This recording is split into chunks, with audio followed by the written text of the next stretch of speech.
Coucou, on se retrouve aujourd'hui pour l'update du mois de septembre de mon Project Pan. J'ai quelques produits qui ont avancé, c'est sympa. J'ai pas beaucoup de produits terminés, mais les produits qui sont terminés étaient là depuis très longtemps, donc je suis trop contente. Mais du coup, on va pas tarder parce que sinon je vais encore parler trop longtemps. Déjà, j'ai mon bronzer de chez Milk en teinte Baked. Alors, il n'est pas terminé, je sais qu'on dirait.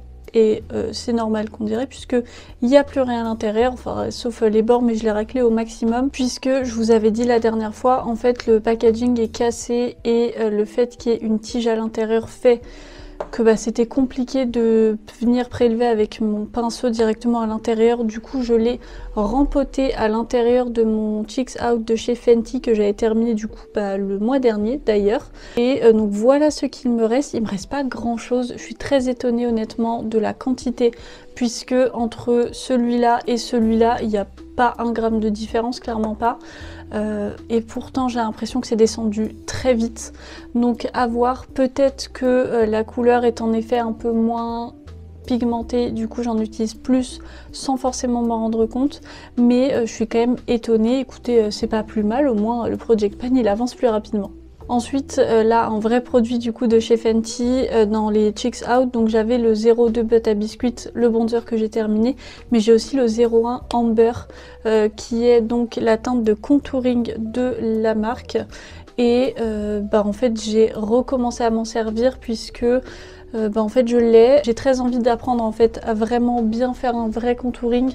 Du coup, c'est celui dont je me sers, donc c'est plutôt sympa. La couleur est quand même bien, c'est un contour froid, enfin de toute façon c'est un contour donc c'est forcément froid, mais c'est plutôt cool, c'est facile à estomper, à appliquer sur le visage, ça fait pas vraiment de marque. Après moi c'est juste aussi, il faut que j'apprenne à m'en servir pour que justement ça fasse pas d'effet vraiment gris et que ça me grise le teint, mais ça reste quand même un très bon produit. D'ailleurs c'est celui-là que j'ai utilisé, donc j'ai fait un peu de contouring sur le visage mais ça se voit pas beaucoup, mais surtout là où je veux en faire parce que c'est un de mes plus gros complexes, c'est au niveau de ma mâchoire qui n'est vraiment pas très définie, et donc j'en ai mis là et je trouve qu'on voit la différence, donc je suis quand même plutôt contente, même si là il y a mes cheveux donc ça cache un petit peu, on dirait que c'est l'ombre vraiment juste de mon visage, mais non, c'est le contouring.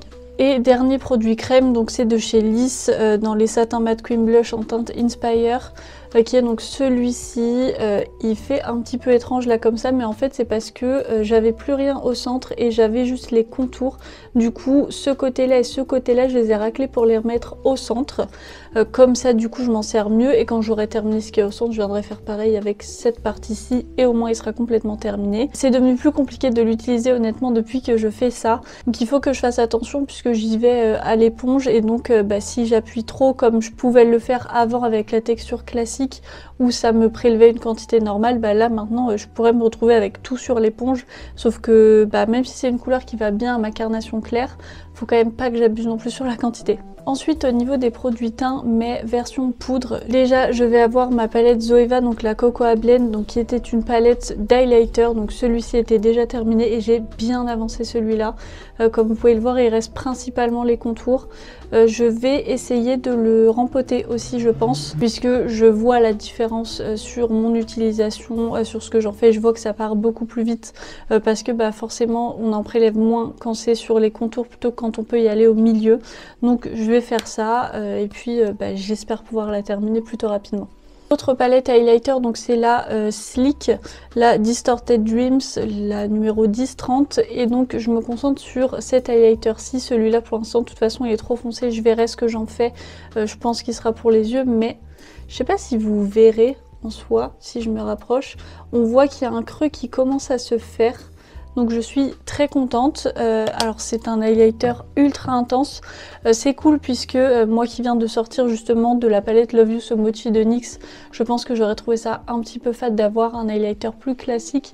Mais donc c'est celui que je porte aujourd'hui comme vous pouvez le voir. Alors il est rose du coup forcément, mais c'est vraiment genre ultra lumineux, un peu holographique, ça reflète très bien la lumière du soleil. Donc je suis très contente de cette palette-ci.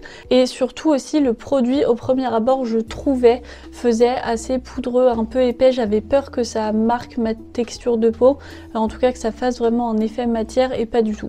Ensuite pour les bronzers, donc je suis toujours avec le Kiko dans la gamme des Unexpected Paradise, le 01 Warm Honey, qui en est ici, qui continue de se creuser au fur et à mesure. Vous voyez pas grand chose, mais donc oui, là de ce côté là, il est clairement moins bombé. Donc ça c'est cool, au moins on voit une différence parce que de toute façon avec les 20 grammes, je sais que je suis loin de l'avoir terminé.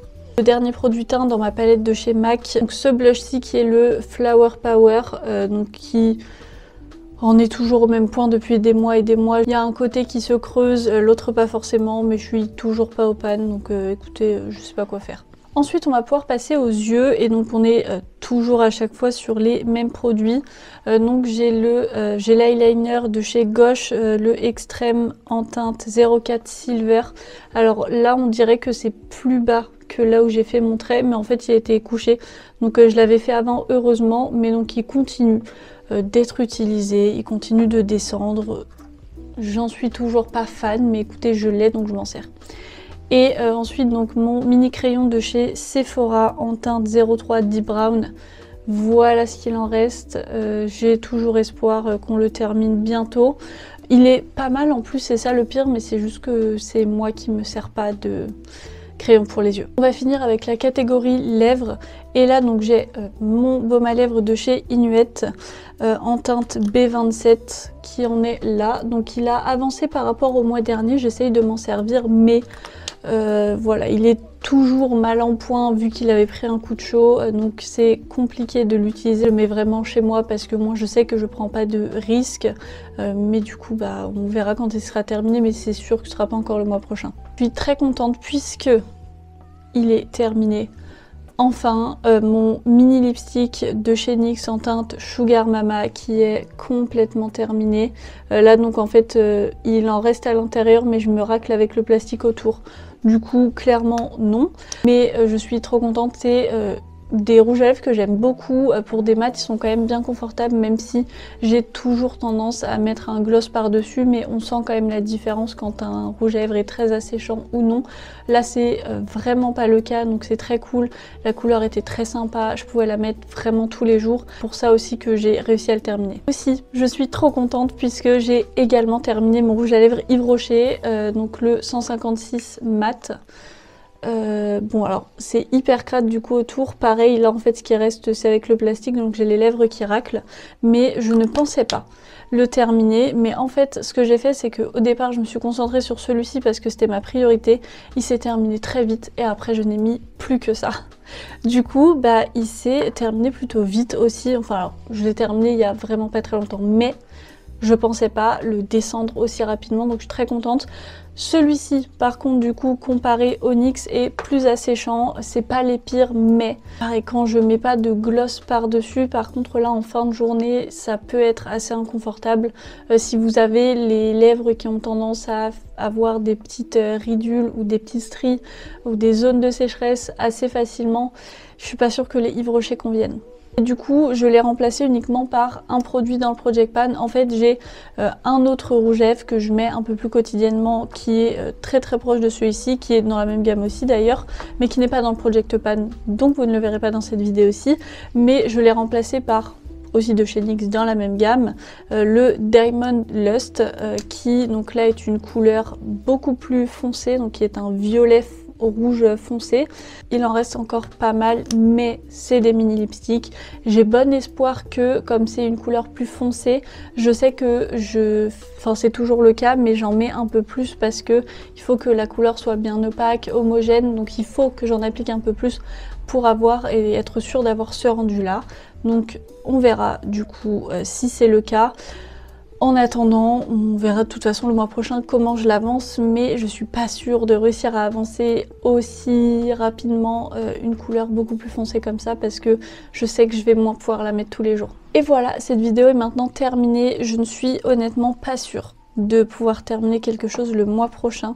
Je me dis si déjà si je pense à le remettre au milieu, à le represser, il est possible, vu comment ça avance ces derniers mois, que je le termine. Donc on verra, parce qu'en soi, même ce qui reste, c'est pas très épais. Donc Ça peut aller plutôt vite, mais on verra. Mais en fait, je vois pas d'autres choses que je pourrais avoir terminé, même en me maquillant tous les jours avec que la même chose. Je suis pas sûre, donc c'est pas grave. Écoutez, ça reste des produits make-up, donc c'est toujours très long à utiliser et à terminer. Mais en attendant, j'espère que cette vidéo vous aura plu. N'hésitez pas à vous abonner, à activer la petite cloche de notification pour ne rien louper des prochaines vidéos, et notamment si vous voulez voir les prochaines updates pour voir tous les produits que j'aurai terminés jusqu'à la fin de l'année. N'hésitez pas à me dire aussi en commentaire si vous aussi vous faites un project pan, que ce soit sur du make-up ou autre. Est-ce que vous avez terminé des choses? Est-ce que vous en avez bien avancé d'autres? Je vous mettrai aussi mes réseaux sociaux en barre d'infos, donc Instagram et TikTok si vous voulez me suivre un petit peu plus quotidiennement. Et moi en attendant, je vous fais plein d'énormes bisous et je vous souhaite une bonne journée.